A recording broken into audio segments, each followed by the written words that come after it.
Good day, everyone. Thank you for joining this session with the Africa Leaks Alumni Network. Today, we have two distinguished resource persons. Fortunately, they are also part of the network, members of the Africa Leaks board. I'll just introduce them quickly.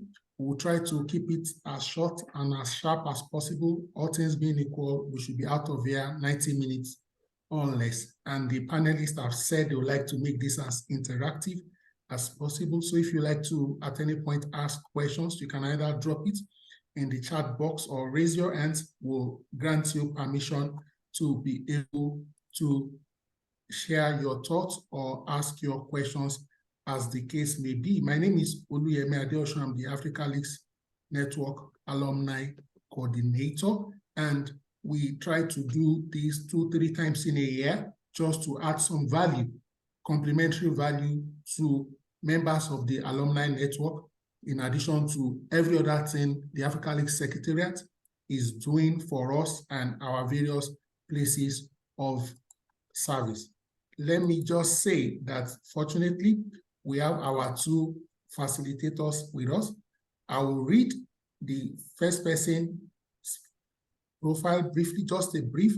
Professor Oluseye Jegede is a visiting professor with the Department of Business Management, School of Management, College of Business and Economics, University of Johannesburg, South Africa. Professor Jegede is also an associate editor, African Journal of Science, Technology, Innovation and Development, AJSTID, which is a Scopus ESCI index, and also Department of Higher Education and Training, DHET of South Africa accredited journal. He'll be speaking to us shortly. Our other resource person, panelist, facilitator for today is our very own Dr. Geshi Karuri Sabina. She's an associate professor, digital governance. She's also a coordinator, Civic Tech Innovation Network with the WIT School of Governance. She's, in addition to this, a coordinator, Tayarisha African Center of Excellence in Digital Governance. Our two facilitators today can confidently say are also mentors to many numerous scholars within the Africa Leaks body and in the academia in general. I would like to hand over control at this point to Dr. Geshi as she fires the opening salvo. Over to you, ma'am. Thank you so much, Oluyemi, and greetings, Oluseye. Good to see you, Jegede. Greetings to, yes, and greetings to all of the friends and colleagues who are here. Before I dropped off, and I hope it won't happen again, I was saying this is a really nice way to end the day, and I look forward to having this time together. I believe our format today allows for both Dr. Jegede and I to share a few thoughts from our experiences with special issues. The best way probably to discuss a topic like this is for you to ask what your own situation is or what questions you may have for us. So we'll really welcome you to think through those, put them on the chat or speak them in. I wanted to do two things. One is to thank Africa Leaks and the Alumni Network in particular for convening this session. It's always a pleasure to get to share, but also to spend collegial time, and then to get into it, if that's okay with you. I will start by maybe sharing a little bit about why I feel I can speak to this topic. And then I've got a few slides, and the slides are almost a bit of a joke. So they're just really a guide for me to talk through sharing a few thoughts from my side. So first of all, by way of background, why am I able to speak to this topic? I realized recently that over the years, I have been part of quite a number of special issues. If I count correctly, 2, 3, 4, 5, 6, I think I've done 6 or 7 over the past decade or so. And currently I have about 3 that are still ongoing that are probably coming out either later this year or early next year. So the question might be, was this useful? Is this a good thing for you to be considering as part of your journey and practice?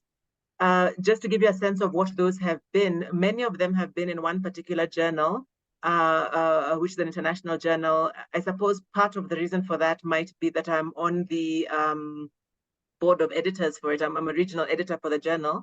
And I think in the course of looking for regional content, I have often found that special issues are one of the ways to have a focus and to actually corral regional content into the journal, which is my job. So maybe that has been more linked to my role as a regional editor. But for the others, there have been different reasons. Two of them, in fact, have been in AJSTID, the African Journal for Science, Technology, Innovation and Development, which many of us know was initiated by Prof. Mamo Muchi, who is known to many of us, and he edits with Prof. Bass. And so both of those issues, in fact, were conference linked. So we had large events where, as part of the research and preparation for that, we thought a special issue might be a useful output, and that's part of what we did. The other journal issue, which I'll say a little bit more about later, was very special to me, was the Journal for African Real Estate Research. And that was an invitation which really had to do with capacity building, which is another reason one might do a special issue. And I'll share a little bit more about that later, because that one was quite unique, and I found a very useful way to think about special issues as an instrument. I'll just go to sharing my slides as a guide for the second half of what I wanted to share. If I can obviously figure out how to do it. Here we go. And maybe somebody can tell me if you're seeing my screen. Yes. You can see. Yes, okay, we can. Thanks. Okay, excellent. Okay, so what do I want to share with you then, based on this experience, where I say I've done quite a bit of this and learned a few things along the way. So first of all, I said the slides are a bit of a joke. Actually, I wondered, because I knew what I wanted to say and I had my questions, then I thought, hey, it'd be interesting to see what ChatGPT has to say about the same questions. So we'll go along. As usual, some of what it says is useful, so I thought that would be useful for you to see. You can obviously attribute any errors to them. But alongside, I will actually tell you my own story, which is what I had intended to share today. So you can listen to me if you don't like what the slides are saying. They're very busy anyway, because they're dumps from ChatGPT. So the first question is, why even think about a special issue? So why publish in a special issue? Like I said, for me, some of them were really related to a few of these ChatGPT points. So the one is the focused theme.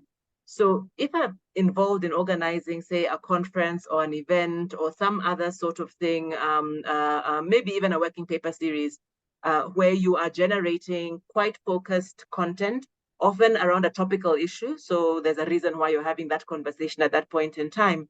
And you begin to realize you have significant amounts of content, but maybe the way they're being used would not necessarily generate the publishing credits. A special issue sometimes can be an option. I mentioned that with AJSTID, that's been one of the reasons we've done it, because we held these large Africa Innovation Summit events. We would have calls for papers as part of that towards the conference. We would select the papers for the conference. But sometimes we in early days already began to recognize that there would be a set of really interesting papers that fit very well thematically. And we thought, okay, actually, this could be a special issue because it speaks to an issue. The time is right, and it could be successful in doing that. Obviously, you have hurdles to prove that, but that idea that you want to have a focused conversation around something thematic, something that's topical, something that's a hot issue, could be one of the reasons to do it. Sometimes it's been certainly being invited. So there are a couple of them actually, including the real estate one, which were by invitation. And often people will invite you either because you're a subject matter expert or you're an influencer in a particular space, or they just need somebody who can do hard work because it is hard work. So sometimes that's also a compelling reason to do it. I think prominence maybe is another one I would pick up on here. I think sometimes you want to attract attention to a particular issue. And there is one or two occasions where we've done that. So one of the special issues we did was called Is Africa the Land of the Future? And it was actually, we felt provoked around a similar paper, special issue that had come out that was called Is America the Land of the Future? And reading those papers, I felt a little bit irritated. And so with a colleague, we decided, well, we were going to do our own, where we would almost generate counter positions that would really question some of this Northern hegemony but by really having some rigorously researched things that began to say, look, there are other centers of the universe, it's not a single one. And so to some extent, I think we wanted to showcase that there are African scholars who are thinking about these things.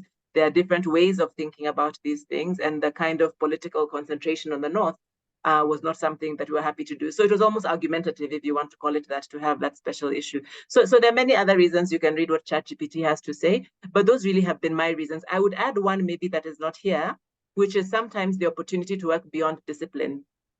Now that might have something to do with the journal as well, because your special issue obviously is sitting, and I actually maybe should have begun by saying, what is a special issue? A special issue is a special collection of papers that often is guest edited into an existing journal. So it means that it is special. So this journal normally has issues, but this particular collection is a specially curated collection. Oh, sorry, it's okay. Oh, okay, all right. Sorry, just a quick second, sorry, hold on.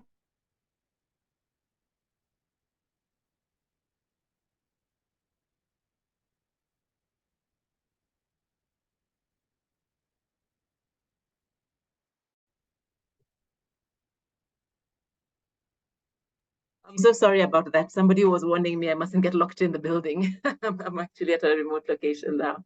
Sorry about that. So I was just saying that, so sometimes what special issues have allowed me to do is to work with people who are not necessarily in my discipline. And so again, that may depend on the journal as well, to allow for that. But for me, that's been an opportunity sometimes to invite or to work with people I've been wanting to work with who are not necessarily in my space or discipline, because we're working on this topical collection and it's possible to curate that. So that might be the other reason actually to publish a special issue. I'll move on from this. I think I tried to insert very briefly what a special issue is, and we can come back to that if people would like to. So obviously I've tried to say that's why one maybe does it. You might want to know then why might you not want to do a special issue? I thought it's useful to ask this question from two perspectives, because sometimes journals don't care to do special issues, but sometimes authors may also not want to publish in a special issue. So our friend ChatGPT had a lot to say about why journals may not want it.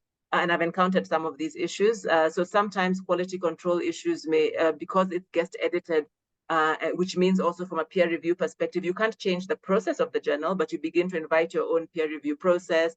There's now this intermediary editor who can, who really is the first line and not necessarily the normal editor. So sometimes there are questions about the quality.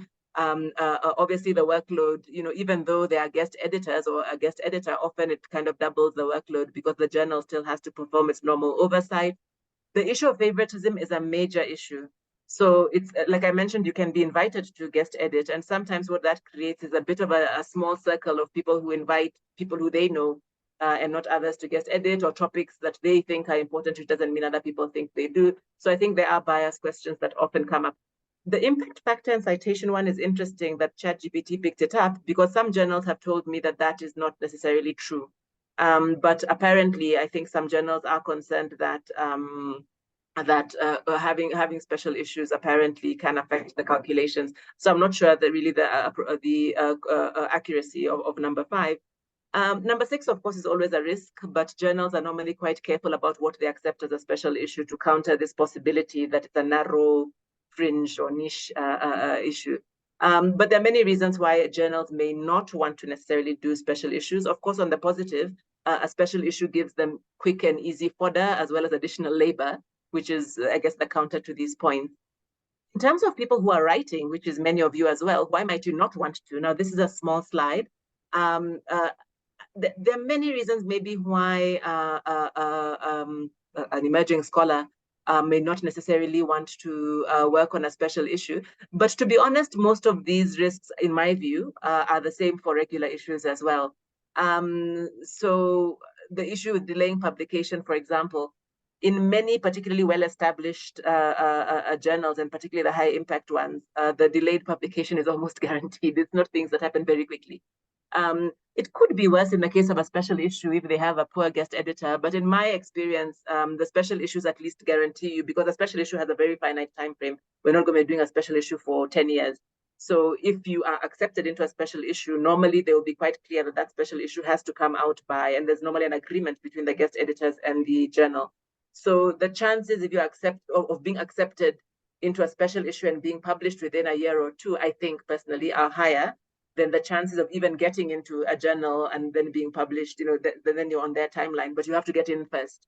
So if you have something topical that aligns to a special issue, maybe the point is it gives you a quicker in, gets into the pipeline quicker. And usually, at least in my experience, we've been able to process them and get them through. Obviously, number 7, the dependence on the guest editors can be a factor, because if they have a particular bias. So the issue with somebody picking a topic is that they have a bias. I expressed one earlier around Africa being the land of the future. And if perhaps you have a counter argument or a different view, you might be subjected to the bias of the ideological bias, I suppose, of the guest editor. But I think those are issues that that one can address up front. And I'm not sure I agree also with the visibility challenges, because I think special issues are as visible and sometimes more visible, because often there'll be special promotional work that guest editors would do, and even now journals would do. Often many of them, when you do a special issue, will even do a podcast or do additional promotion that they may not do for a regular issue. So some of these points, I think, take them with a pinch of salt. But according to ChatGPT, there may be some reasons why authors should not publish in a special issue. So my question then is, if there are those potential risks, why do it at all? So here's the positive story. I think why I have done it from an editing perspective is, I think I've tried to say that, it's because we had material, or I wanted to make a point.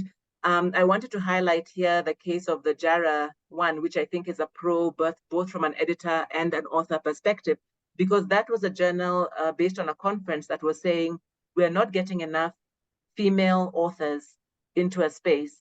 And we want to specifically do that. But we don't just want to do it, we want to invest in capacity building support and mentorship to see why women are not publishing in this space. So we were able, in the space of a special issue, to actually curate not just the content of a special issue, but the whole participation process. And that was really quite special. And that journal is online for people who might like to see it. So there's special things you might want to do as an editor, or you may want to participate in as an author, that might happen in a special issue that may not happen in a regular issue of a journal. And then, as you can see, there are all of these other benefits. Of course, a major one for many of you will be number 4. You need to publish. You need to publish. Journals are a place to publish, and special issues might give you, like I said, that quicker access. Of course, the issue of the tropicality may also matter to you, that if you're very lucky and there's a special issue and it really speaks to something that you want to, then you begin to position yourself as a thought leader in that space by being one of the people who was selected for that special issue, because that becomes a reference point around that particular topic. So just some things to think about. I think that was it. Oh, okay. So, so then the next 2 slides, and I'll stop here because I think I've used the time I promised to, would be where should you look if you want to do a special issue? Obviously, make sure it's a relevant journal. Obviously, speak and look into who the editors are. Make sure it's people the main editor of the journal. So this is assuming that you want to be an editor of a special issue. Make sure you've published in that journal. So don't necessarily try to be a guest editor onto something for a journal you don't know anything about. You might be surprised the culture is not something you want to deal with. And then obviously make contact and see if they're not the ones who contacted you about whether that's an appropriate platform. And then finally, how to go about it. This is more straightforward, and here I'd rather answer questions. There's, I think, 2 slides on this, but obviously you'd need to have a proposal. There's normally a concept note for the special issue. A guest editor may be one, maybe multiple people. You'd have to make sure you can work together. And the rest really is per the process of the journal. Many of them have a very established practice of how special issues work. And then finally, it's going into really the details of that. So I think I want to stop there. I don't know if I head back to Yemi or to Jegede for the next input, but I'll be very open to responding to any questions. And I'm just going to find out also if I'm about to be locked in the building. Thank you so much. Let's just go straight to Professor Jegede. Yeah, thank you very much. Okay, so I'm happy to also share my experience with colleagues. I've also been part of different special issues, different book projects, and right now I'm actually coordinating one on behalf of Africa Leaks as one of the contributions to the Africa Leaks thematic chair. So I'm an older board. I sit on one of the thematic chairs in the Africa Leaks, and that's the global value chain. So I'm actually coordinating a special issue on that, and that's with ArchSteed. Okay, so what's up with special issues? Why should we publish in special issues, or what are special issues? Anyway, special issues are just focused, challenges will just be any issue in the journal, but with specific focus. And because it's got a focus, it has the capacity to provide interventions to problems or to solve some issues in specific areas where knowledge is lacking, or it could be an offshoot of a program or a conference. So special issues compared to regular issues are directional, they're focused, and then they gain more attention than the regular issues at times. So that'd be my own explanation for special issues. Why are special issues special? That's because it gives a unique opportunity for scholars in a particular field to cluster and provide solutions, or to provide to do research in the particular field to solve the problem. So you wouldn't be writing a special issues if there is not a problem to solve, or if you don't have answers, if there's no intervention you're providing. So it's a very focused, it's a very directional kind of publishing, which gains a lot of attention in the literature. What are the advantages for scholars? I will speak from the African perspective now. For most scholars in Africa, they find it, young scholars find it difficult to break through the glass ceiling that has been naturally placed by some journals. Most of our institutions in Africa want us to publish in high impact journals, and most those journals have been maybe in US, Europe, UK, and then when African scholars submit to those journals, they automatically get rejected, DEX rejection. They don't even get an opportunity to be reviewed. Most times this happens for a very long time, and then sometimes some scholars don't find it difficult to break that glass ceiling because they just don't get a chance. I mean, they just don't get a chance because, well, it might be political to say the politics. I mean, but we can't erase the fact that there's politics in publishing. There are a lot of journals that you would try to publish in, even though you have a very good piece of work, they wouldn't give you a chance. And the reason for the rejection is not only because you're from Africa, or that your research is not good, or your research is far behind. One reason for DEX rejection would be the volume of submissions that people submit, and the volume of submissions that come to the journals. For instance, the journals with the big names, everybody wants to publish there. Everybody's aiming for that height. So at the end of the day, you'll find you'll probably be having about 100 manuscripts being submitted for consideration. And there's even, like, in a month, if an editor receives 100 submissions in a month, and the journal only publishes like 6 articles twice a year, so they're looking at 12 articles in a year, and then they receive about 100 per month. How or not would they be able to review those hundreds?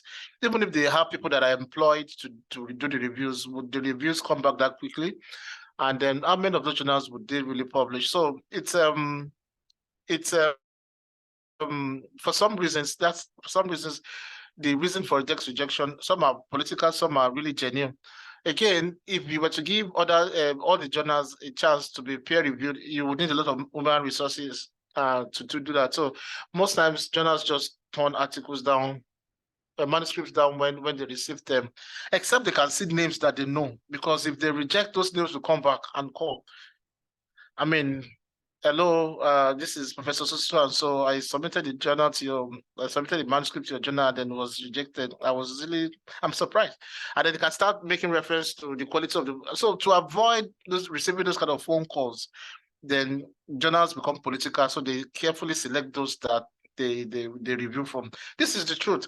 We may want to shy away from it. We may say it's not, this cannot be proven, but then I review, I'm an editor myself, and I'm based in the UK, based in Europe, I know how these things operate. So that's one truth. So to avoid this rejection, from African scholars, one of the ways we can break through publishing in high impact journals will be through the special issues. When the special issues come, you would notice that they are different from the editors will be different from the regular editors of the journal. There'll be guest editors, and most times guest editors are nicer in quotes, are nicer in quote than the real editors because of different reasons. Because they want to keep an open mind, they want contributions for that special issue because that special issue is focused. So when, for instance, if I'm looking, for instance, the special issue that I'm working on at the moment is on the links between innovation and global value chain. Now, at Africa Links, Global Links, we have a lot of scholars that contribute a lot on innovation system, innovation. We have tons, we have thousands, we have a pool of researchers working in that field. And on global value chains, we have very little, but those working at the interface between innovation and global value chains, they're very small. So you can now see, so if I want to do a special, for instance, the special issue I'm working on now is looking at the interface between innovation and global value chains. These are two broad set of literatures. So I would have very few people contributing to it.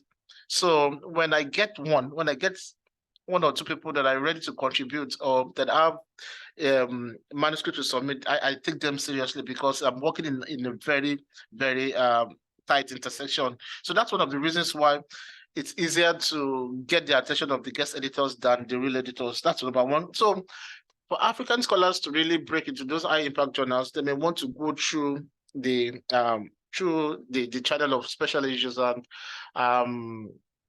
as contributors, and that's one truth that cannot be erased. Again, a special issue over time builds a community of practice around a specific discipline or field of knowledge. For instance, again, if I look at the interface between innovation and global value chains, if I'm able to get 10 good contributions to 10 good contributors to that special issue, over time, because we are working in a unique field, over time, after interacting with one another, the peer review process, the communication, it helps us to form the community.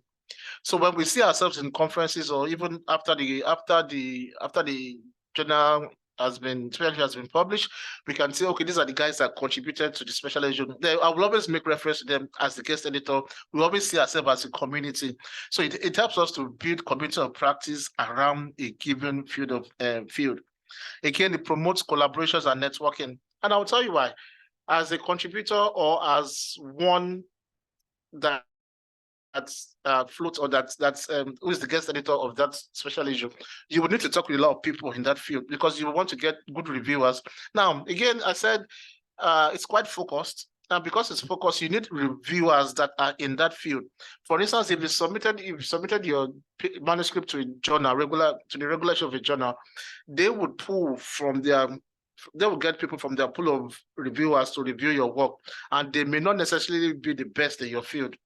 So sometimes when you design your manuscript to look like a chicken, it might end up coming out as a cat because the reviewers will review your work based on what they think or what they're contributing. And in some cases, the contributions may take your work off the course. I remember I was trying to publish in a journal. I've published there before. MDPI was one on technology complexity, a very good journal like that. And I tried to publish a paper on innovation in the informal sector, something around innovation in the informal sector. And then I was coming up with concepts like co-opetition, which is like competition and cooperating at the same time, which we call co-opetition. And I used some terminologies like that. And then the reviewer was saying this manuscript was not even proofread by somebody whose first language is English, and it brought a lot of issues. And I tried to explain, each time I tried to justify that by co-opetition, that terminology was right. They kept saying that there are typos in the journal. Very good journal. But I was coming up with terminologies in my own field, but the person didn't see it that way. So, but in the special journal, you have people in that field contributing to your work, and then both the reviewer and the contributors and then the guest editors, all of them would benefit. It's more like a discussion. It's more like sitting around a table and discussing at that interface of that knowledge that I discussed earlier. So it promotes collaboration, promotes networking. Usually you find that after the special issue, you get closer professionally to those that contributed to your special issues and to other authors that contributed to the special, because by the time you publish it, everybody receives a copy and then they begin to see other people that are working in their field. So it promotes collaboration, it fosters networking, it creates a community of practice around a given field of knowledge. And then lastly, I would say it promotes, it facilitates mentoring. For instance, my first special issue was in 2016. And then we started off we started off in 2014, about 10 years ago. And that stemmed from the Globalix conference that we had at Ethiopia. And it was just there that we were discussing with friends, and we found out that out of all the publications, out of all the papers, we noticed that the paper on FemLab innovation in Africa was very scant, and we decided to do a special issue on that. After seeing that problem, it was myself, Abiodun Egbotokum, Richman Atta from Ghana, and I decided to start that, and we went ahead. But then we used the services of a senior scholar, Professor Edward Lawrence, Africa-Lix, Globalix, and then he was like,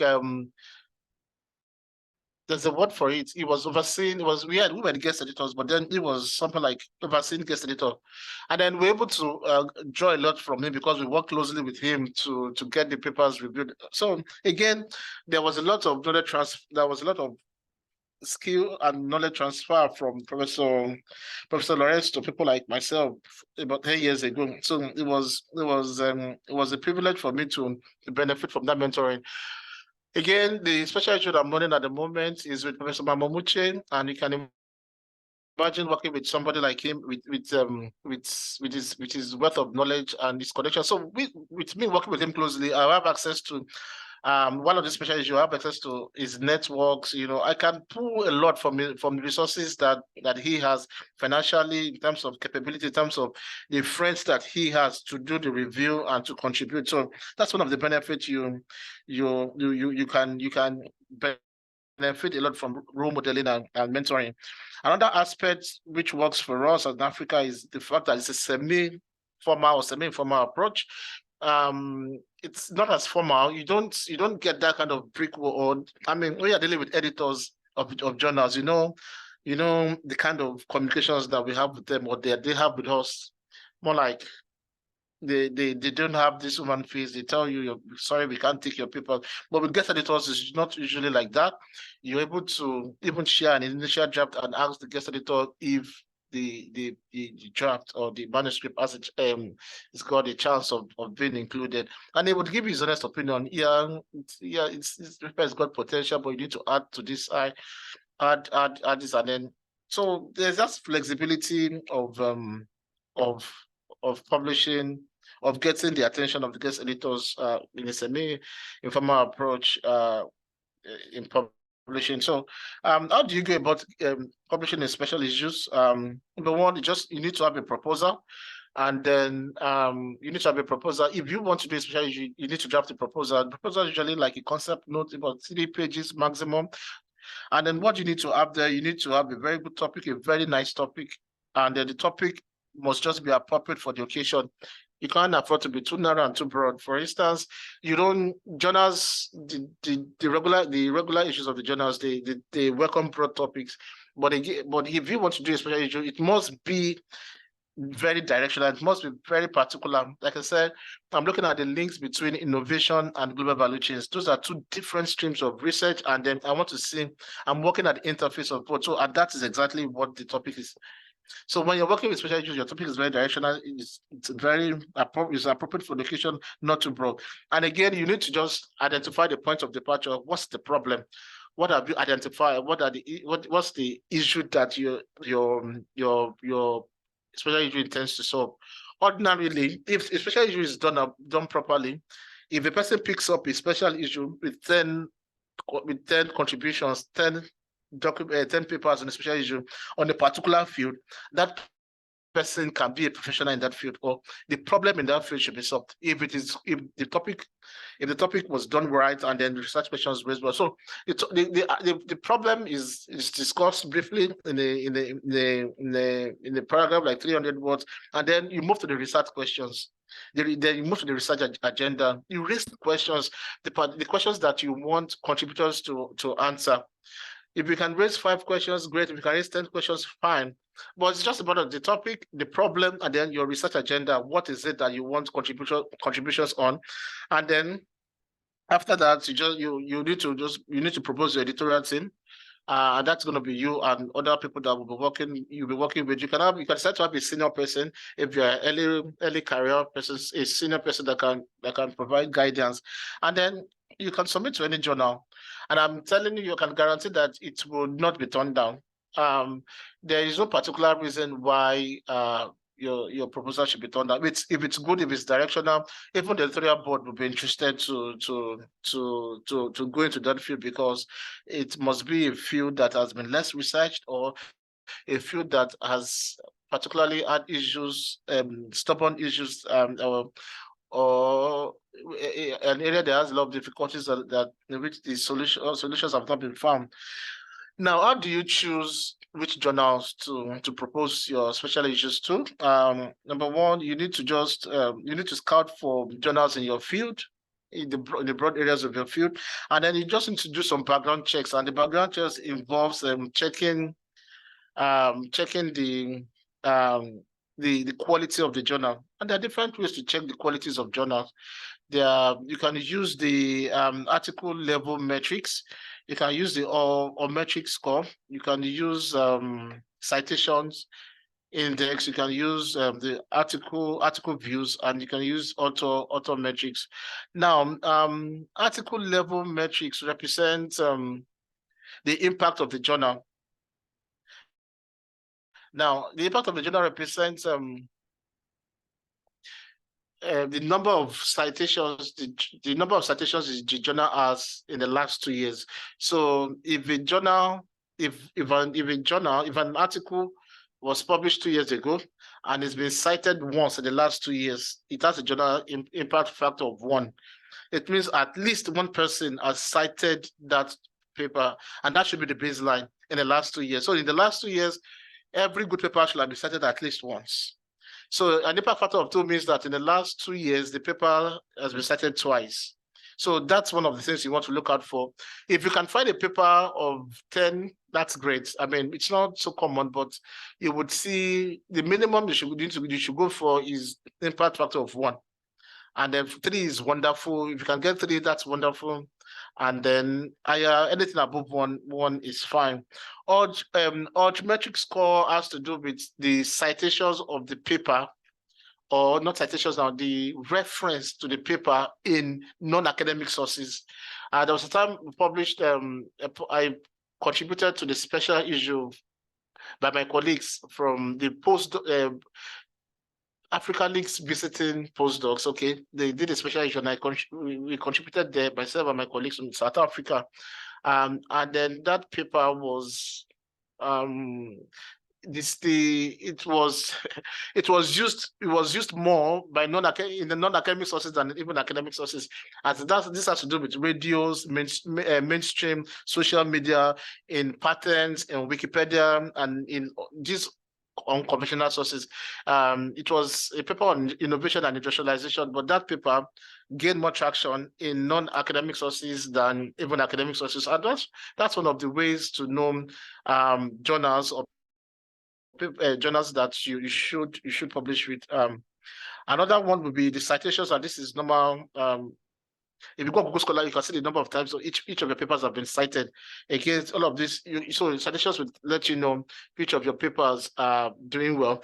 So for a journal, you need to see the number of times the journals, the articles in the journals are being cited in mainstream literature. You can pick that from Google Scholar. Just put in your topic there, and then you will see the papers, and then you can get the reference to. Those journals. Again, article views, this just represents how many times the articles have been viewed or has been seen, it's like an impression. It's like impression in digital marketing. It's the number of times that people have come in contact with that paper. And there are different sources. So you need to work around these statistics to be sure that your effort of having a special issue is worth it. Any questions so far? Okay, so the last thing I just want to mention here is that special issues are wonderful. It is especially publishing a special issue. It does. I mean, it's not less. It's not less than publishing in the regular issue of any journal. So it's something that we should embrace. It's something that we should contribute to as young scholars and scholars from Africa. And then I just want to encourage every one of us to get integrated into the idea of special issues, especially when we have events. For instance, when we go to events like the Africa Leagues conferences or the Globalist conferences or the Regional Leagues conferences, there's usually a lot of good papers that people present, and when we cluster those papers, it's very easy to come up with special issues. It's very easy to come up with special issues than if those. It's better for people to come together to do the special issues than to try their efforts individually in an uncoordinated manner. From my experience, it's more rewarding. For instance, when you do a special issue with a publisher like Routledge would finish off the special issue, and when that is completed, after 2 years, Routledge would convert that special issue into a book. And then that's when the economic benefit of participating in a special issue comes in. For a journal, you wouldn't get anything, but for the book, you can get a lot. So again, if you want one quick access into writing books, it will be through special issues, especially if you work with Taylor and Francis Routledge. So I mean, again, the benefits are very numerous for me. And I would say, based on what I've researched, what I've found out, it's papers in social issues get more attention than papers in the regular issues, and that's because, like my colleague said, the promotions, the publisher would promote it, the guest editors will promote it, the contributors will promote it. So there's this special attention that comes with it. So, for instance, during Globalist conference or even Africa Leagues conference, I don't think there's any conference that we've had at the level of Globalist or Africa Leagues that we wouldn't have book presentations. And book presentations also involve special issue presentations. So it's one quick way, it's one sure, reliable, and quick way of moving up the top, especially from this side of the sun. Thank you very much. Thank you so much, Prof. Thank you. That was quite insightful. I love the fact that you are speaking from your heart. Very insightful. Before I go to the questions, ladies and gentlemen, please, if you have questions, I see like 2 or 3 already, drop it in the chat, Zoom chat. If you also like to ask your question via voice, you can raise your hand. We'll grant you access. But just before we quickly go to the question, Dr. Geshi, as Dr. Oluseyi was speaking, did any new thing come to your mind, something you wanted to add? You know when your friend is saying something, you will remember something that was probably not in your slides. It's funny you say that, because I just wrote one point just now, which I hadn't thought of earlier. Many of the journals, I think, because special issues have become quite a practice, now have as a practice the staged release of papers. So I know for sure that actually Routledge does it, I think Palgrave too. It used to be that the special issue, when you submit your papers, all the papers have to be ready and they come out as a special issue. For several journals, what they now do is that when the papers have gone through the process, let's say Prof. Jegede here has 10 papers he has selected for his special issue. 5 of them have come in, 5 of them are slow, they're still in peer review. In fact, as everyone comes in, it goes through the process, it's ready for release. It's released actually on the journal platform. It's not released, so it's not listed as being in a particular volume or number, so that can be an issue in terms of claiming your credit. But in terms of dissemination, actually the paper has been published.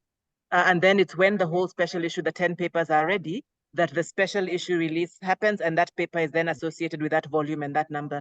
That's a really important thing to know, to my point that special issues don't have to delay you. In fact, it can be a quicker way to publish. So I think that's a point that came to me while he was speaking, because some of these journals have really been evolving their practice to make it a bit more attractive. So I just wanted to add that point.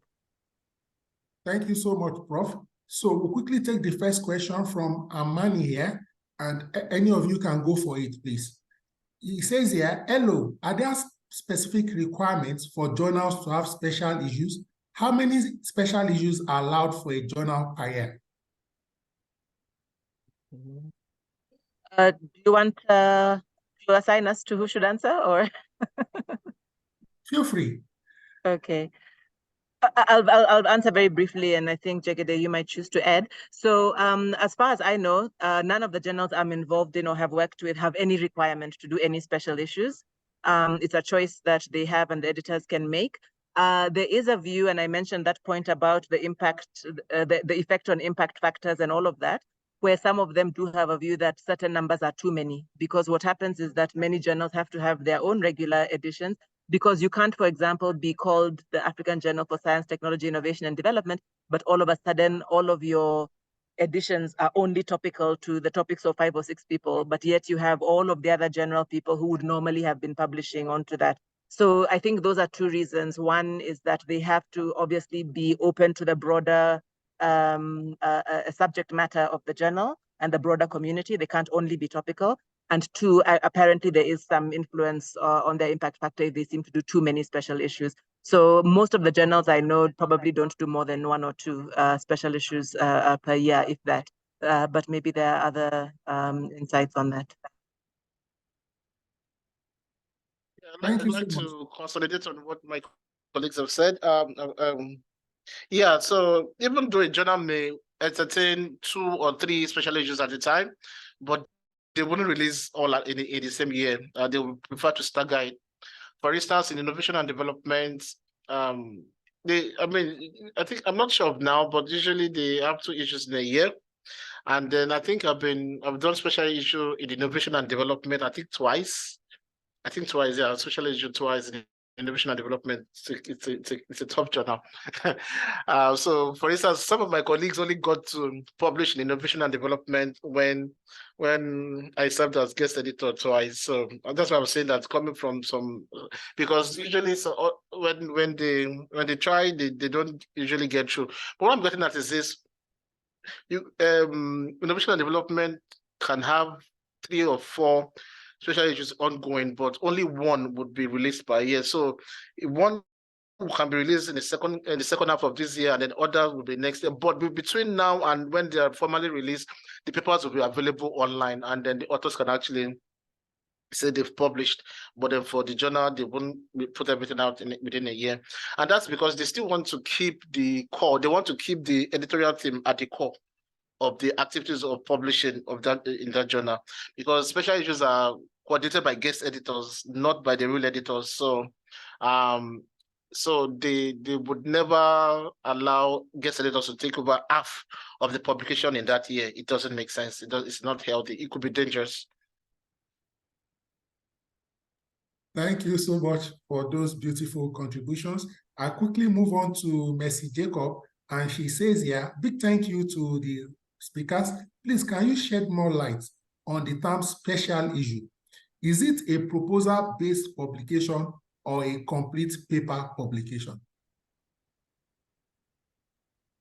Okay. Sorry, go ahead. Go ahead, take it. Okay, let me define special issue. The special issue is an issue of a journal that is dedicated to a chosen topic. Okay, it should normally contain the latest work on a particular subject. So the focus, it can be a unique and a valuable reference source, or it could be, it should be a pace setter or a reference source for researching in a particular field. Just like I said, there are scholars working in global value chains, there are scholars working on the innovation system. But if you look at the interface, that's a new thing. So if you look at the interface, that will be the chosen topic. That is very, very special. And then all the publications within that special issue would speak towards that interface. So that could be the development of a new research interest. Okay, I'd like to stop there for my colleague. Maybe just to add on the question of whether once you're going in, if I understand the question correctly, is it proposal based or is it a complete paper? I'm not sure if we mean in terms of the submissions, but maybe let me give some information which may be useful anyway. When that special issue is then decided on, so we have this special issue, for example, on the value chains and the particular perspective, sometimes a call for papers will call for abstracts, so it's calling for ideas towards that. But that's really up to the guest editors because they can skip past that stage and actually ask for full papers. So if that's part of what you're asking, it could be either or, and it's really up to the guest editors. So normally an editor would ask the guest editor whether they want to do a call for abstracts or whether they want to go straight to full papers, because in some cases, the full papers are already in hand, almost in hand. And even the question of whether they even have to go with an open call, some journals don't even insist on that. But in most cases, it's good to at least have some openness in the call. So I just wanted to add that it may have been part of the question. Thank you so much for those insightful contributions. The final question on the chat right now, as at now, is from Sheon Adetayo, and he says, big kudos to the speakers. You are amazing. I love the aspect of direction attached to special issues. However, I once attempted a special issue on fruits post-harvest loss reduction. Fruits post-harvest loss reduction. It can't recollect the facilitation body now, but it was rejected due to the fact that it was broad. What should the focus as per the broadness of a special issue be? Thank you, Adetayo. I hope you got that question. But it was rejected due to not broad, okay, for it not broad, it was not broad enough. Okay, no, it wasn't rejected because it wasn't broad enough. It was rejected because of the technical depth. So there's a difference between broadness of scope and technical depth, okay? So that special issue was rejected because they didn't get the amount of, how do I say technical depth? They didn't get the amount of knowledge, information, new information, originality or novelty that they wanted from the document. Two things are very important when you're contributing to special issues or any journals at all. Number one is novelty, and the other thing is originality.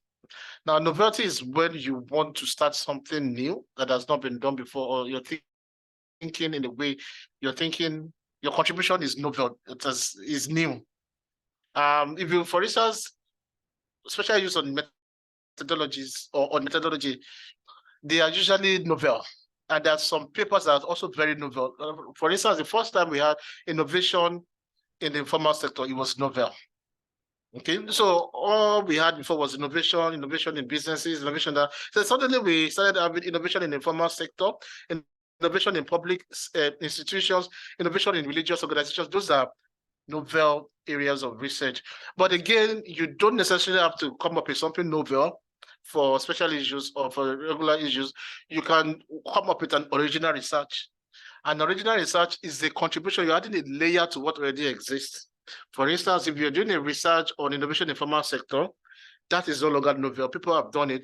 But if you are providing a different layer, you're bringing in gender into it, then that's a bit of originality. If you are talking about if you're bringing context from your country, developing country, or bringing another context from another dimension, there must be some level of contribution, originality, that we call it scientific contribution on your paper, in which you'll be building on what people have done. What we usually do in this side of the sun, well, not necessarily Africa, but what young scholars would do would be like, do you have access to data? Yes, data, wow. You analyze and then you want to you want to publish. Sorry for speaking vernacular. I was just saying that what we do is like when we access any form of data, this is good data, it is rich. Oh, we can write a paper. Oh, let's do something. And then we write. And then you write what Geshi said 4 years ago. You are trying to contribute what people have already trashed 3 years ago. There's no novelty, there's no contribution in it. And even though you must have done your regression, your standard, you're not saying anything new. So when you are writing your paper, ask yourself, what's the level of originality? What novelty and originality? What are you contributing? What new thing are you bringing on board? And then once you can identify that new thing, which I call originality, or that novel stuff, you don't need to build on the depth. How much of newness are you bringing? How much of context are you providing? So two things: novelty, originality. The first, that's the starting point. Then the technical depth, number two. So if you're working on post-harvest losses, that is not a new field. But again, what are you bringing? Are you coming up with a new technology? Are you coming up with new ways of doing things? And then if you're coming up with a new way of doing things, how much knowledge are you providing? What is the depth of your contribution? Thank you very much. Unfortunately, most times in Africa, we come up with semi-novel or original ideas where we will come up with something new, but the depth will be small. And then we publish in our big journals. In those, we go to publish journals in the UK, they collect our money for those journals, and then the big professors see it and they build it at depth, and it becomes theirs. Just like innovation diffusion is not when the first innovation came about, but when it became fully diffused, that's when innovation has occurred. So most times we share our ideas in Africa, and then people with greater connections, they take the idea, they build on the depths, and then we start having to cite them. Honestly, I've attended a conference. Sorry to bring this up. I've attended a conference before. Funny enough, is in Kenya. These guys were Canadians. They came and they gave money. I did research. They organized conferences, workshops, and then I was there, and they made me sign a lot of documents. Can we record you? Can we record your moving pictures? Yes, why not? Can we, it's one advert proposal. I thought, okay, you're going to play me in Canada. Oh, that's nice. Okay, record me, record everything. And then I said a lot of things, shared my results.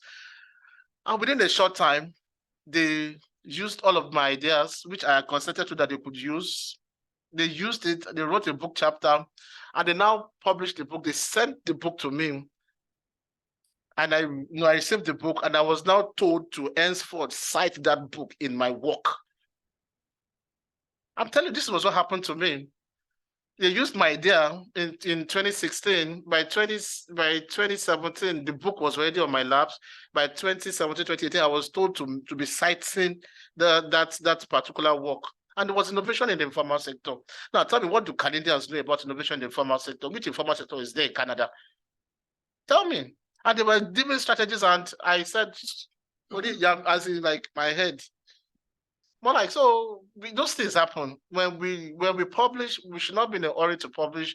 Get the ideas right. When you have some bit of originality, work on the depth, and then push it out. Thank you very much. Thank you so much. That was taking us to the foundations and basics of publishing. We'll probably never outlive that. Okay, I think we should just plan to wrap up with closing remarks. We'll start first with Dr. Geshi. Closing remarks on this subject matter, and maybe publishing, anything you just want to share with the members of the alumni on how we can, become more successful as researchers and scholars. Then we return to Dr. Jegede. Thank you so much. And I see there are more questions coming through, but I think we can pick them up maybe as part of the wrap-up comment. Because I think Absolutely. They speak exactly to what you said, Yemi. So what are the general tips in terms of techniques or ways to get better published? I think one of the things that we don't seem to do well enough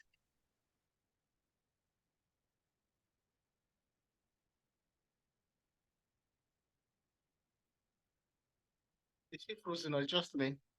Oh, I was about to say, I was thinking it was my network from this part of the group. I think it's our network. She's back. She's Hi. back now. Can you hear Yes, me we now? can hear you now. Okay, sorry. I had actually a backup plan here, so I've moved to my phone. Okay, so maybe I should turn one off. Okay. Let's see. Right. Okay. So sorry, it's another me now. So you've pinned, I think, the old me. So one of the things I think we don't do well enough is to figure out how to use that mechanism of co-publishing with established scholars. Ideally, your supervisor, if your supervisor is willing to work with you. And I think it's something that one really ought to use a little bit more strategically, because there are some of these journals where it matters. It matters if your name is just whoever, or your name is with a person who's an established and respected scholar in the space. So I hate to say that it shouldn't matter, because peer reviews are meant to be blind. But I think it does matter to also give you publishing experience. Ideally, of course, where there is in fact a contribution from the senior scholar and not where it's exploitative. So I think that's one of the things we have to do, and one of the ways to get published. They'll often have established relationships and places where they've been invited to publish or where they're already publishing. And that becomes, I think, an important launching pad for an emerging scholar. Also, if you want to then think about guest editing a special issue, again, it's very difficult for you as an unknown scholar, maybe a person who hasn't even published in that particular journal, to just come up out of nowhere and say that, okay, I want to be a guest editor. You might be lucky, and the value or the quality of your work might speak for itself. But in most cases, as I put up on those even ChatGPT slides, or even ChatGPT knows that often there are existing networks and sometimes even biases in those spaces.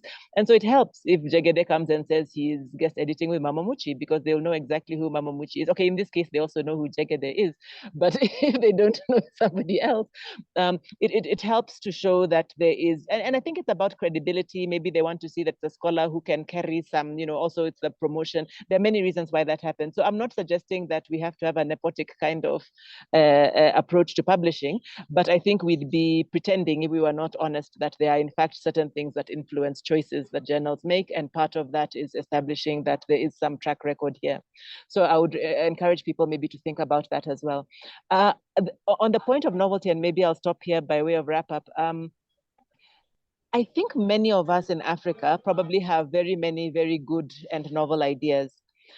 I think part of what we don't do sometimes perhaps is because we're not encouraged, just like the example, I love the example you were just given about the research on informal economy, next thing somebody takes it, is that sometimes we're not sure that it's good enough to stand on its own. Sometimes we don't have the critical mass of writers and thinkers around that emerging issue to be able to say that actually there are a few of us who are studying this thing. I'm very happy in South Africa, for example, recently a very good community of scholarship around township economies has come up. And you'd think something like that, which is almost a characteristic of the country, would have been there all along, but it wasn't. Similar to topics like informal economy. And yet you'll find that for many African scholars, those are not new things we are discovering or thinking about. It's a bit like discovering Victoria Falls. Somebody comes and tells you they discovered a waterfall that was right in front of you and you knew all about it. But because you maybe, for whatever reasons, didn't document that, next thing it becomes a discovery by somebody else. We have to address some of those issues. And I think some of the ways is to understand that there is also, so networking is not just networking. So you can say, I know so-and-so.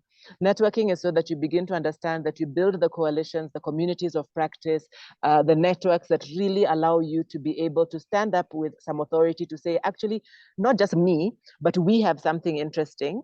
And we can cite each other as well. Many of us publish papers, we don't even cite other African authors, and we think that's okay. It should concern you, because if you're sitting in Africa and you're doing research here, how can it be possible that there is no other African author who is writing in your space? So these are some of the ways we have to understand that that knowledge building is a systematic practice. Either we are a visitor or we are a real participant. I think often as Africans, we act as visitors in that practice. And I think we could occupy some space, but to do that, it will require us to understand that we read each other's work. We like I said, connect with other people on a substantive level, we begin to be able to stand up to say, no, actually, we are experts in something, and we have enough of an exciting topic that's even provocative or completely novel. It is original, and we are confident enough to stand up. And if you don't have the credibility or the name to do it yet, find those, use GlobalX, use AfricaLix to find those who can help you gain that audience, gain that attention. So I think those would be my finishing comments, but I hope we've given some energy to people that there are some additional spaces that could help you get published, and possibly even sooner, and possibly around issues that interest you. Thank you so much, Dr. Ogechi. That has been profound. I note that you've been on your feet, and we do not take that for granted. That's a novel way of handling a webinar. Dr. Oluseyi Jegede, your closing thoughts, and you can also refer to some of the questions in the chat box or any other thoughts on your mind that may be helpful to alumni of Africa. Thank you. I would say go for it. Go for special issues, especially when you know the guest editors. When they're from the covers of Africanist Globalists, go for it. I tell you, there's some journals that only friends publish there. When I mean friends, I mean academic friends, their colleagues. They're the ones that only get the chance to publish there. So use your network to your advantage. To get on, as long as things are done the proper way, as long as your papers are peer reviewed, as long as everything in the ethical side is fine, there's really nothing wrong in writing on the shoulders of your colleague to be noticed. And again on novelty, I'm surprised that you're asking me this question. This person that asked this question, Danny, I'm sure you might be a Christian or a Muslim. You want to know how can one really write a paper on with scientific with novelty or originality. Have you thought about it? I'm sure you must have published a paper on innovation in small businesses, innovation in large business. What about innovation in the church? Innovation in the mosque? Global value chains, we're talking about businesses, offshoring. What about churches that have branches all around the world? Think about things around you. You have a church or a mosque or something in your area, and then it's a big church, it grows, it has a branch in Canada, has a branch in the UK, has a branch in the US. That's already global value chains. And then when they want to do some things, they want to do it in that other branch because they have the capability, they have the particular technology. And then before you know it, we may not be able to call it global value chain. Maybe you call it global religion chain, I don't know. But that's how to think novelty and originality. Look at innovation in public institutions. That's one area that research has not been done. A lot of research has been done in formal sector. Even in formal sector is getting crowded these days. But innovation in institutions, in public institutions, is new. What about innovation in schools, secondary schools? How do secondary schools compete with one another? Think outside of the box. The thing is, if you're from Africa, we have a lot of challenges. We have a lot of challenges, and we can leverage that. For instance, we look at global value chains, look at it from the point of view, okay, how can we use that to solve our electricity problem? Africa has got a lot of natural resources. Okay, how much of these natural resources is processed in Africa? Then besides, so everything around us speaks around what we should be working on, but the challenge with it is that we want to use the National Innovation Survey kind of data. We want to, use those kind of, national data. At the end of the day, the work we're doing seems like what has been done before. So let's look around us. There are a lot of challenges around us. If we cannot stomach it, if we cannot fully comprehend it, or we don't know how to go about it, some of the times we have ideas, but we don't have access to resources like scientific materials to support our claim. We can leverage people, senior ones. We can leverage our colleagues that are abroad for collaboration. So I think when we have wonderful ideas, let's discuss it within the circle of our friends, especially those that are not within your country, those that don't have the same challenge that you have. They may be able to, you may be able to brainstorm and find a solution to what you think is big may not be big to somebody else because of the benefit of where the person is sitting or where the person works. So let's work with our friends. Networking is key. Even the top guys in the field, you would see them publishing, co-authoring. Lunva, all of those guys, you hardly see them publish publish alone. So publish with your colleagues, publish with those ahead of you, publish with those outside of your country, outside the country of where you are. It's really robust. If you're thinking about something in Nigeria, for instance, think of collaborate with somebody in Ghana. You must have met them at conferences. You will have met them at Globalist Conference, Africanist Conference. Tell them I'd like to write a paper with you. When you come up with the idea, and then by the time they bring their own dimension to it, it's getting more robust, and they can actually contribute in other ways. I see. What are the techniques to writing good papers? Well, there's no shortcut about this one. For you to write, I want to challenge that person. Before you write a paper, before you can write an original paper, you would probably need to read between 50 to 100 articles. If you don't have to read them from the scratch, have them at the top of your mind, their contributions. It is only when you have seen it all that you can begin to think about a new layer. A lot of people, some people have just read 5 papers and they want to publish. What layer are you what layer are you layering? Because you have not seen it all. See it or do a serious review of literature, see what everybody has done, and then you can begin to tell, okay, the work is robust. However, nobody is looking in this direction. And then that's when you start seeing the novelty. There is no shortcut to it. We just have to go through the hard way. We have to do the hard work. By this time, if we are writing our papers, we should cite at least 100 papers. Some of these things go into what these editors would check. And I'd like to close by saying, yeah.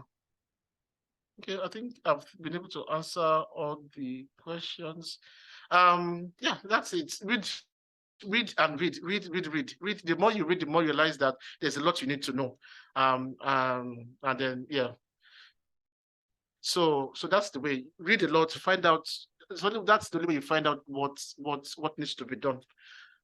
Okay, I'll hang my boots. I see a hand up, but I think time is against us. Thank you so much, Professor Jegede. Dr. Funke Adedeji, you may want to share your thoughts, questions quickly. Yes. Good evening, all. I thank the speaker, Professor Jegede, and the other speaker. It's quite insightful. I joined late actually, but at least I got a bit of it. I'm interested in collaborating with other people in my field, but it's not very easy for us here to just, and people are actually busy. That's what I noticed. People are actually busy with their time. So to sit down and even discuss collaborations is not quite something very easy. You might have an idea, but you want some other input from others' view. I want you to, I don't know whether Africa Links is a good platform for us to network, but we should really assist the young and upcoming researchers so that at least we'll have the time. I know everybody's busy. We are doing so many things at the same time, but to get people to sit down and talk about it. I attempted it sometimes and I was quite discouraged. So I just don't know whether you as one of the officials of Africa Links can help in that area. Thank you. I would say you're not saying it well. There are a lot of there are 30 participants here. Just say, Professor Geshi, right before everybody, I want to collaborate with you. I know you are busy, but please confirm. And these 30 people are my witness that you would not disappoint me. Say that right now, and then you've gotten yourself, you've gotten a professor to guide you. If you're looking at cities, you're looking at urbanization, you're looking at informal sector, innovation, Geshi is the one here. So say it right now so that she doesn't deny you. Yes, I'm saying it right. I'm saying it right here now that I want to collaborate with Professor Geshi. Tell her to drop her email, the one that she will read, the one that she will not ignore. Yes. So that's how to go about it. Yes. Thank you, sir. Yes. Thank you so much. As we begin to draw this to a close, I must confess that if I've reached out to 30 people on collaboration, at least 15 are. There is no academy I participated in Africa Links. At least I have 3 papers from at least 3 people. Same with Globalix. Okay, we are happy people. You can't spend 2 weeks or 1 week together, and the bonding will not be able to bat into publications. You are a PhD academic person, but me, I'm just a conference. I just joined recently, so it's different. Okay. You will get it right. It's okay. Yeah. All right. Okay, so I like contact people. to... Just a second, please. Just say, dear Professor Geshi, I was happy to see you at the last concluded Africanist conference. I so much enjoyed your presentation and the book presentation that you did. I'm wondering if you have 1 or 2 minutes for us to have the 5-minute Zoom meeting.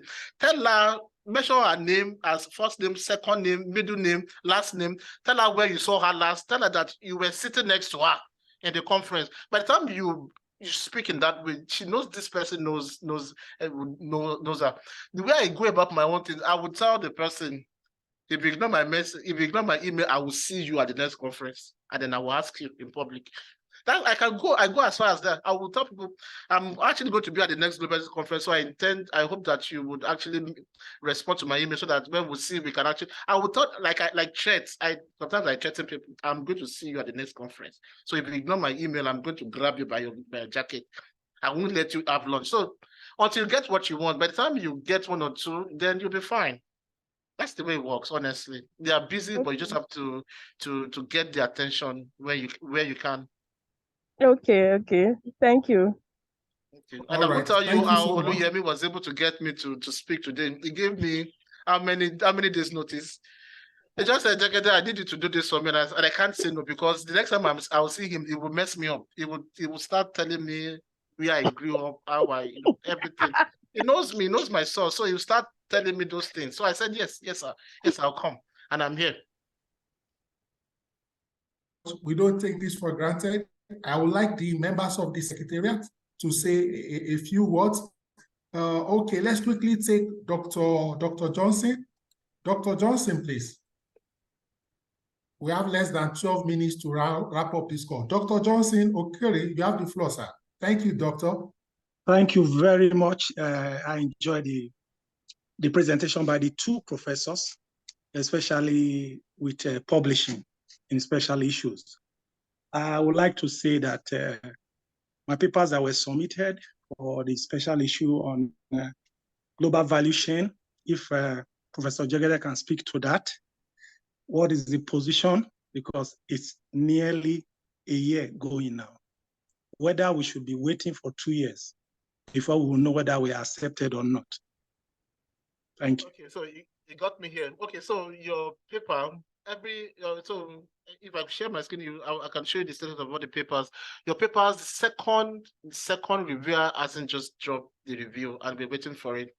But like my colleague said, Professor Geshi said, every paper will be published individually, but all the papers will be published together with volume and with the volume issue and the year. So, but every paper, as we finish them, we will publish them. So I reassure you that your paper is not left behind. It will be, all papers will be published at once. Especially will come up at once. So your paper is not being rejected. It's still being considered. But apologies for the delay. Thank you very much, sir. And I look forward to collaborating with you if you are willing. If you are willing. Thank you. Okay. All right. I would like Maureen or Professor Margaret to say it while that everyone has been wonderful. Yeah, go on, Maureen. Thank you, Professor Geshi and Jegede for the very interactive session. I think everyone has learned something from these very interesting discussions. And yeah, I've seen that networking is very crucial in this area. So I can see some emails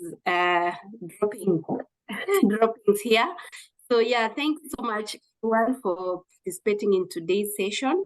I know that we can pick it up from here. There's still more space in the publishing sector. There is a lot to be written. There's a lot to be contributed, and it's up to you to take the initiative and be the author, lead in something, and maybe pass on to Geshi and say, this is what I've done, and then she can just up for you, and then you're good to go. I think it's been a very interactive session, and I would like to also welcome Margaretha to say a word before we close. Thank you very much, Maureen, and thanks a million to Geshi and Jegede for joining today. I mean, wonderful, wonderful.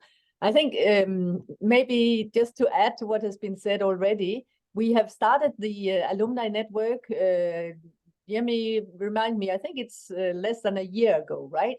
And I think you really kicked it off, Yemi, with some really good sessions. We've had other sessions that have been great as well, but this one has been, I think, very, very useful for everybody that took part.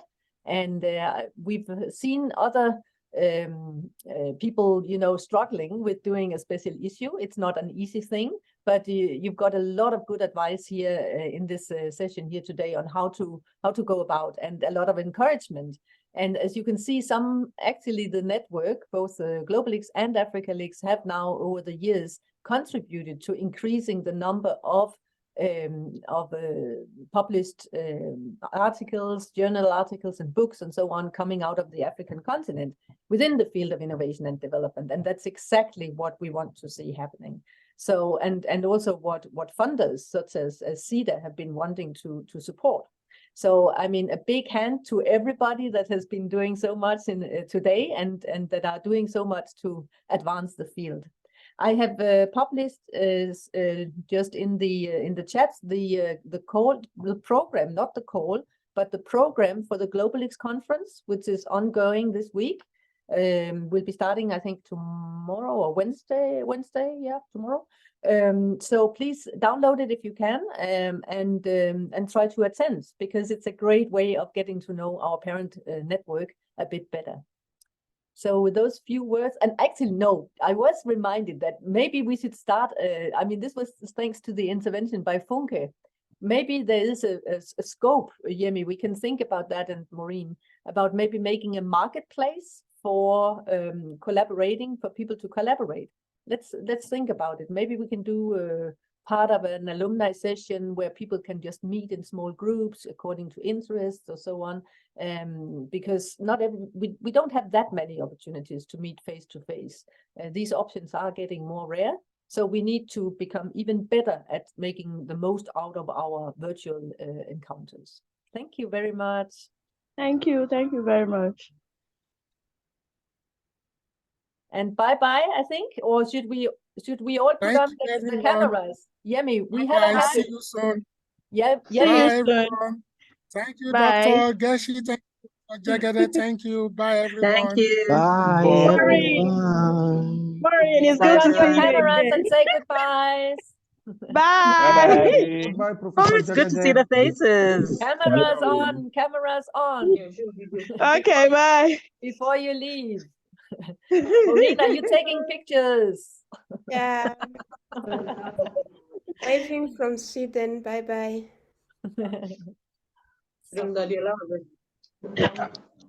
Nice to see everybody. Bye bye. Bye bye.